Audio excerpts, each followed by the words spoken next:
네, 안녕하세요. 강현빈입니다. 제가 오늘 제 이야기를 10분 넘게 하는 거는 처음이거든요. 근데 여기 계신 분들이 다 사력 있게 잘 들어주실 걸 알기 때문에 긴장되지만 차분하게 시작해 보도록 하겠습니다. 저는 오늘 한 가지 병에 대해서 이야기를 해보려고 해요. 이건 어릴 때 누구나 심지어 지금도 겪을 수 있는 충격과 공포의 질병입니다.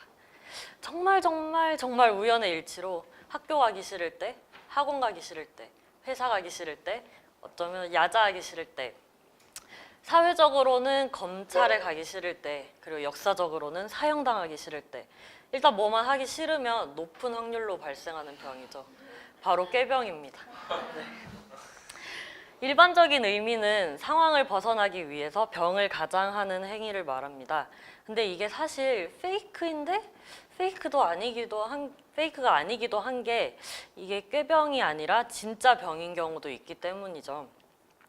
스트레스 때문에 진짜 근골격 계통이 아프고 몸 동작도 제대로 못하게 돼버리는 병인 신체화 장애라는 게 있대요.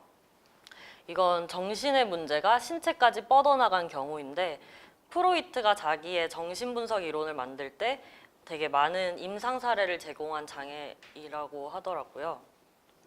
그래서 결국 아이들이 학교 가기 싫다고 부리는 땡깡도 분리불안의 일종이다라는 정신과적인 어떤 시각과 이게 꾀병이 발작성 질환이기 때문에 발작이 없을 때는 아무 검사를 해도 뭐 원인이 나오지가 않아요.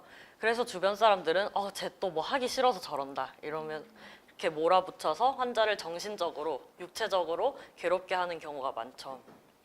결국 학교나 뭐 회사에서의 생리통, 뭐 편두통, 뭐 과민성 대장 증후군 이런 것들이 흔히 꾀병으로 많이 오해를 받는데 사실 이게 안 아픈 게 아닌데 꾀병으로 의심을 받는다는 거죠. 가장 유명한 곳은 군대라고 합니다. 저는 태어나서 응급실을 4번 가봤어요. 근데 한 번은 강아지 때문이었고 2번은 고양이 때문이었고 마지막 한 번은 바로 영어 때문이었습니다. 저 사실 외고를 졸업했거든요. 근데 이 안에서 영어에 대한 트라우마는 다 가지고 나왔어요. 제가 영어를 좋아해서 외고를 간 건 아니고 제가 별로 안 좋아하는 친구가 있었는데 그 친구가 외고를 간다는 거예요. 그래서 제가 가는데 내가 못 가면 나 지는 거 아니야? 라는 생각에 엄청 열심히 공부를 해서 들어갔어요. 근데 다 저 같은 사람만 모여 있는 줄 알았는데 외국을 갔다 온 친구들이 너무 많더라고요. 그래서 차라리 뭐 10년, 12년 거기서 살다 와서 한국어보다 영어나 뭐 불어를 잘한다 이러면 괜찮아 그거 이해할 수 있어 이런데 뭐 나 방학 때 미국 갔다 왔어 나 뭐 캐나다에서 3개월 있다 왔어 이런 친구들은 너무 신기하더라고요. 저는 여름방학 때는 바다에서 수영하고 겨울방학 때는 썰매 타고 영어라고 해봤자 윤 선생 전화 영어? 이런 거밖에 안 해봤거든요. 그래도 부산에서 잘한다는 애들만 모아놨으니 그럴 수 있어 라고 생각도 하면서 120명 중에 막 108등 하고 그래도 내가 쟤네보다 나은 게 하나는 있겠거니 하면서 잘 살았어요. 근데 문제는 스피킹 시험 때 일어납니다. 저 여기서는 토플처럼 이렇게 문제를 듣고 녹음을 한 다음에 선생님들이 매기는 식으로 스피킹 시험을 쳤어요. 근데 손자병법이 주제로 나온 거예요.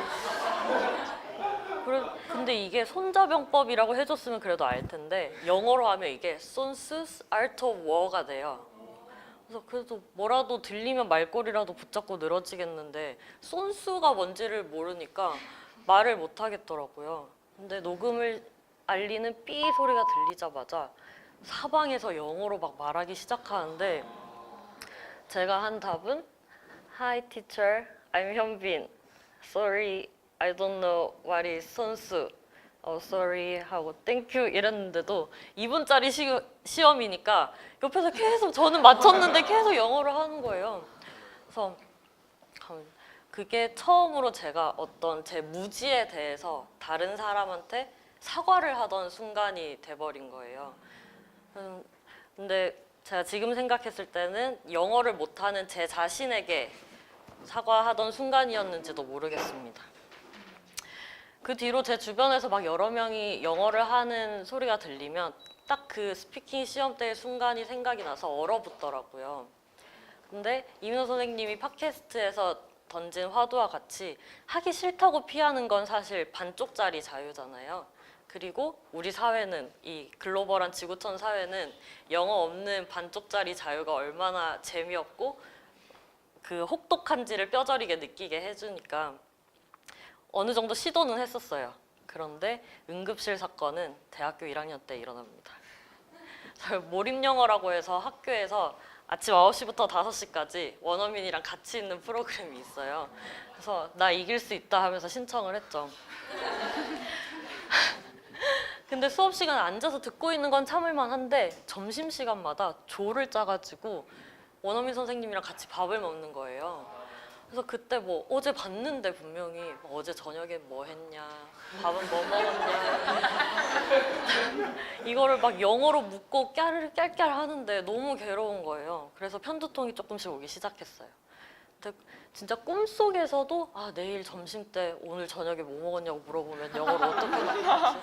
막 이렇게 생각을 하다가 결국에는 머리가 너무 깨질 듯이 아프고 막 일어서지 고개를 들지도 못할 만큼 돼서 응급실에 실려가고 MRI 찍고 아무 이상이 없다라는 복장 터지는 소리나 듣고 35만 원 내고 이렇게 하고 집에 돌아오는데 아빠가 전화를 하시더니 아 또 저거 영어 하기 싫어가지고 꾀병 부리는 거 봐라 이러는 거예요. 그래서 아니 아빠란 사람이 어쩜 딸이 아프다는데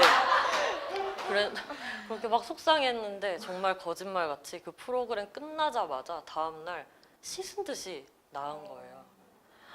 그래서 저는 이제 아 나는 영어를 하면 아픈 사람이구나를 생각하면서 살았죠. 근데 이 반쪽짜리 자유를 어떻게 해야 하나 하다가 묘수를 냈어요.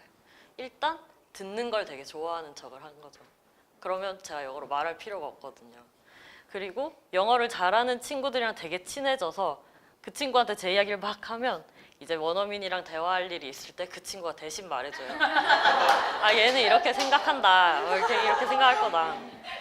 너무 편하더라고요. 네, 여행을 다닐 때는 무조건 영어권 국가는 피했어요. 뭐 러시아라거나 몽골 이런 데나 가고 절대 뭐 미국, 캐나다 이런 데는 안 갔어요. 그래도 양심이 있으니 뭐 호스텔을 간다거나 뭐 가이드는 영어로 하는데 투어는 영어로 하는 대로 간다거나 했고요.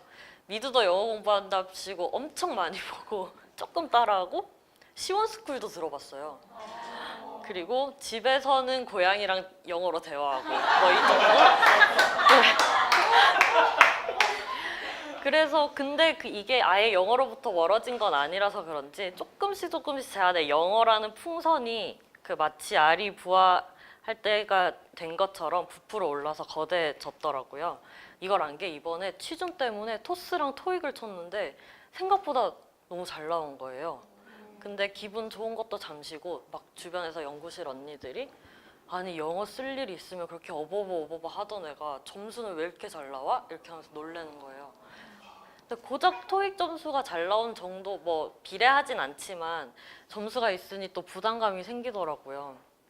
그래서 이 풍선을 터뜨려야 되는데 이 많이 자란 영어가 알을 깨고 나올 수 있도록 조금만 도와주면 될 것 같은데 아 사실 어떻게 하는지 잘 모르겠어요. 이거 터뜨렸다가 놀래서 죽으면 어떡하지? 막 이런 생각이 들고 또 꾀병이 시작될 건가 봅니다. 네, 사실 원래 이야기는 이까지였어요. 근데 민호쌤과 나눈 이야기로 사족을 하나 달고자 합니다. 그래서 우리 이쯤에서 꾀병에 대해서 한번 깊게 생각해 볼 필요가 있죠. 결국 제 논지는 꾀병이란 것이 정말로 아플 수 있다는 것이었는데 사실 제가 몰입영어를 하던 순간에 진짜로 꾀를 부렸으면 제가 응급실에 갈 일이 있었을까요?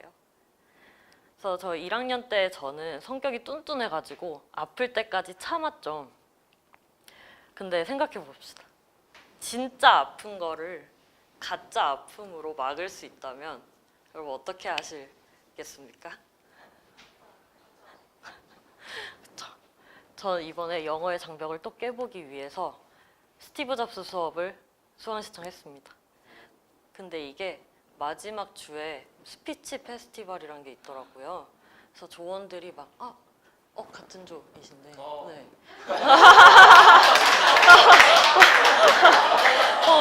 조원들이 막 이거 우리 다 열심히 해서 마지막 주에 꼭 다 같이 하자 뭐 이렇게 하시더라고요. 근데 너무 안타깝게도 제가 그 주에 학회 발표 때문에 독일에 가게 되었습니다. 네, 이상입니다. 네.